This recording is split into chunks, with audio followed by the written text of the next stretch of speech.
Good morning everyone, কেমন আছো সবাই? আমি পিয়ালি। আজকে একটা সকাল দিয়ে শুরু করলাম। তো আজকে চলে যাচ্ছি হলো চোখের ডাক্তারের কাছে আমার মেয়েকে নিয়ে। ওর অনেক দিন ধরেই চোখে একটা প্রবলেম হচ্ছে, মানে ব্ল্যাকবোর্ডে দেখতে একটু অসুবিধা হচ্ছে, তাই চলে গেলাম আজকে চোখ দেখাতে। তো দেখি কি বলে ডাক্তার। তো এখানেতে তোমরা জানোই, প্রথমেই ওরা পুরো ডিটেলস চেক করে, তারপরে ইন্স্যুরেন্স ভেরিফাই করে যে সব রেকর্ড মিলছে তো পেশেন্টের সাথে। তারপরে কিছুক্ষণ বসতে দিল, ততক্ষণ আমরা একটু ঘুরে ফ্রেমগুলো দেখছিলাম। বেশ সুন্দর সুন্দর ফ্রেম আছে। তো এবার ভেতর থেকে বললো ভিতরে আসতে, তাই আমরা এই ভিতরে ঢুকবো এখন। তো এসে বেরিয়ে যদি চশমা লাগে তাহলে ফ্রেমগুলো দেখবো ভালো করে। তো এই মহিলাটি, এটা মহিলা বলা যাবে না, এটা একটা মেয়ে যে কলেজে পড়ে, আর ও হলো এখানে পার্ট টাইম জবও করে, এখানে ডাক্তারের এখানে অ্যাসিস্ট করে।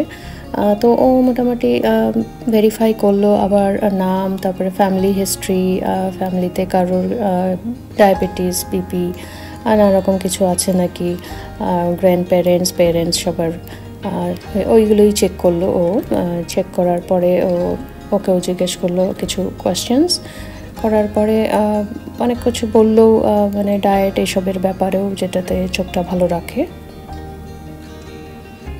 এই দেশে সবই নিয়ম ইয়েতেই হয়, তো ওরা খুব প্রোটোকল মেনটেন করে। তো ডাক্তার এসে গেছে, তো উনি হলো চেক করছেন। অনেকক্ষণ ধরেই দেখলো, চেক করলো নানানভাবে, নানান ইনস্ট্রুমেন্ট দিয়ে। তো এখন আর ডাইলেট ইউজুয়ালি করে না, কেন কি ওদের মেশিনগুলোই এত সুন্দর, চেক করতে আর ডাইলেট করতে হয় না এখন।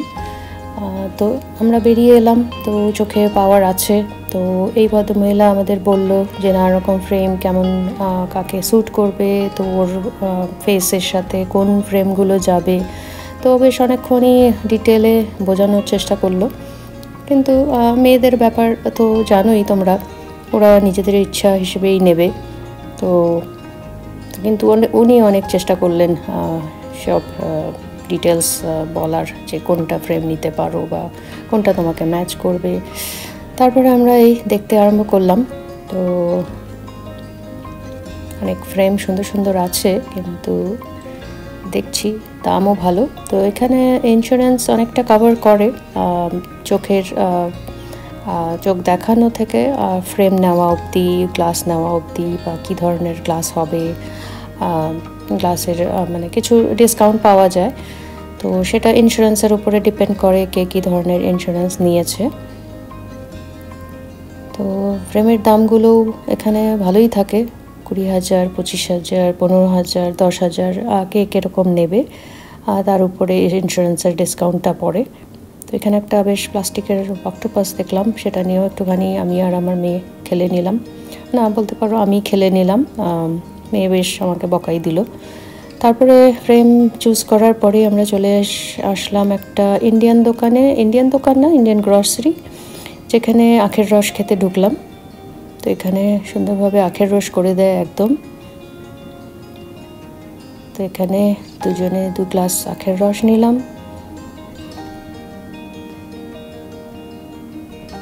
তো ওরা লেবু বিট নুন দিয়ে দেয়। তো এবার বাড়ি ফিরলাম। বাড়ি গিয়ে আবার বাড়ির কাজ তো আছেই, এটা তো ডেলিই থাকে। যাই হোক, চোখের ডাক্তারের কাজটা আজকে হয়ে গেল। তো এসে আজকে এই সন্ধে আজকে ভাবছি ঘুগনি করব, তাই এখানে সব গোটা মশলা দিয়ে দিলাম, গরম মশলা, তার সাথে পেঁয়াজ, লঙ্কা, আদা আর রসুন কুচিয়ে নিলাম একটুখানি,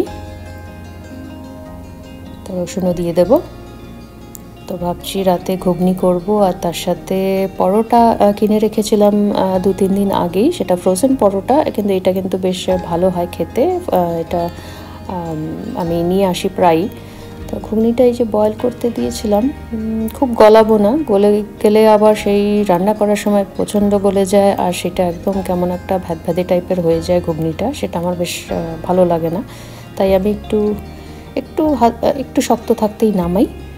তো এটা ভাজা হয়ে যাওয়ার পরে এখানে দিলাম জিরে আর ধনে আর আমি একটু জল দিয়ে গুলে রেখেছিলাম। একটু চিনি, হলুদ, লাল লঙ্কার গুঁড়োও দিয়ে দিলাম, কাশ্মীরি মির্চ দিয়েছি অবশ্য, আমি কাঁচা লঙ্কাও দিয়েছি। আর ঝাল বেশি দিই না, মেয়ে খেতে চায় না খুব ঝাল হলে। এখানে টমেটোও কেটে নিলাম, এই টমেটোটাও দিয়ে দেবো। তো ঘুগনিটা আমার ভালোই লাগে খেতে।